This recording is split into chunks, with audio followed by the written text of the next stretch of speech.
على النبي يا أيها الذين آمنوا صلوا عليه وسلموا تسليما الصلاة والسلام عليك يا سيدي يا رسول الله وعلى آلك وأصحابك يا حبيب الله الصلاة والسلام عليك يا سيدي يا رحمة للعالمين وعلى آلك وأصحابك يا خاتم النبيين۔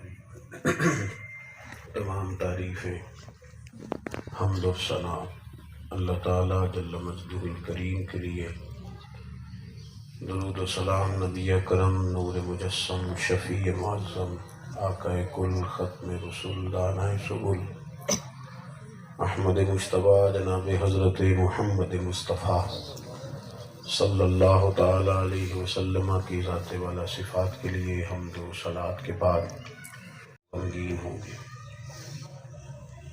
اللہ کے دوست، اللہ کے دوست، اللہ کے ولی دنیا کے ہر خوف سے، ہر حزن سے پوری طرح آزاد ہے۔ جو سوچے لوگوں کو سونے نہیں دیتی، وہ سوچے ان کے قریب آتی نہیں۔ جن چیزوں کے پیچھے لوگ دوڑ دوڑ کے تھک جاتے ہیں، اللہ نے اپنے دوستوں کو ان چیزوں سے بے نیاز رکھا ہے، کیونکہ وہ اللہ کے دوست ہیں۔ نہ دولت کے دوست ہیں، نہ شہرت کے دوست ہیں، نہ دنیا کے مال و زر کی طلب ہے، نہ ہوس اقتدار ہے۔ دوست ہیں اللہ کے۔ اللہ کے دوستوں کو نہ کوئی خوف ہے، نہ وہ غمگین ہوں گے۔ دو باتیں ان میں پائی جاتی ہیں جس نے انہیں اللہ کا دوست بنا لیا ہے۔ دو خوبیاں انسان کو اللہ کا دوست بناتی ہیں: ایمان اور عقیدے کی پختگی۔ نظریاتی آدمی، یقین کامل کی دولت رکھنے والا، جب ایمان کی مضبوطی، عقیدے کی پختگی نصیب ہوتی ہے تو پھر اس کے ثمرات ظاہر ہوتے ہیں۔ جب آپ کا ایمان پکا ہوتا ہے پھر توکل آتا ہے، پھر صبر آتا ہے، پھر شکر آتا ہے، پھر قناعت آتی ہے، پھر حوصلہ پیدا ہوتا ہے، خودداری، عزت نفس۔ یہ سارے ثمرات ہیں ایمان کی پختگی کے۔ رب کریم کے بندوں نے طے کر لیا تھا کہ خالق بھی اللہ ہے تو پھر رازق بھی۔ انہیں ضرورت نہیں پڑی کبھی دنیا داروں سے سوال کرنے کی، طبیعتوں میں شوق نہیں پیدا ہوا، کبھی کسی کی بڑی گاڑی دیکھ کر اپنے مزاج کے طے کر لیا تھا کہ جب خالق اللہ ہے تو پھر رازق بھی، مالک بھی۔ زندگی آسان ہو جاتی ہے، انسان بڑی ساری سوچوں سے بچ جاتا ہے۔ ایمان کی پختگی، عقیدوں کی پختگی۔ آج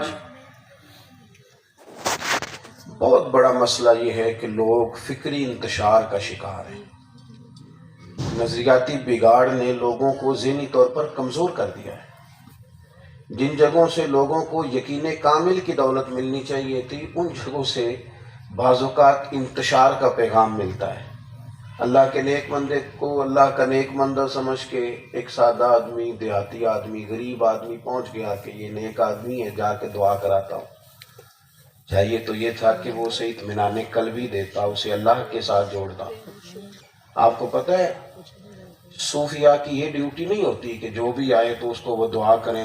یہ اولاد آیا ہے تو اس کے لیے دعا کریں گے، اللہ اسے اولاد دے دے گا، یہ بھی وہ کریں گے، لیکن یہ اصل ڈیوٹی نہیں ان کی۔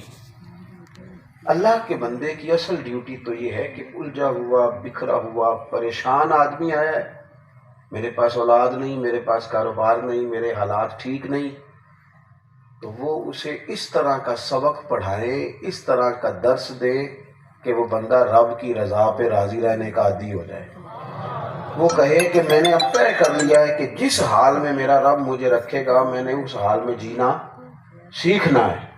عزیز بھائی، اللہ کے بندوں کے پاس سے ایمان کی، یقین کی حرارت نصیب ہوتی۔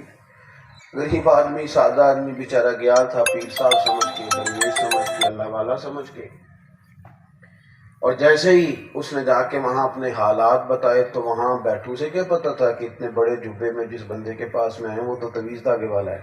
ان تقریروں کو، ان وعظوں کو، سیرت کے عنوانات پر کو اپنی عملی زندگی میں ذرا لانے کی کوشش کرنا۔ وہ آ گئے ہیں 3 قسم کا اسلحہ لے کر، یہاں 6 زرہیں، 8 تلواریں، 1 سواری، 3 سوار۔ اب آپ کو لڑنا ہے، لڑو گے تو یقین کی دولت ہے۔ اب ان کے جواب کیا ہیں کہ حضور حکمت عملی کیا ہوگی، کیسے نکلیں گے، ترتیب کیا ہوگی، علاقہ اپنا ہوگا کہ بیگانہ ہوگا، ایسی کوئی بات نہیں۔ انہیں پتا تھا کہ رب ہمارے ساتھ ہے، انہیں خبر تھی کہ رسول کریم صلی اللہ تعالی علیہ وسلم نے ہم سے وعدے فرما لیے، طے ہو گئی بات۔ حضور نے فرمایا لڑو گے؟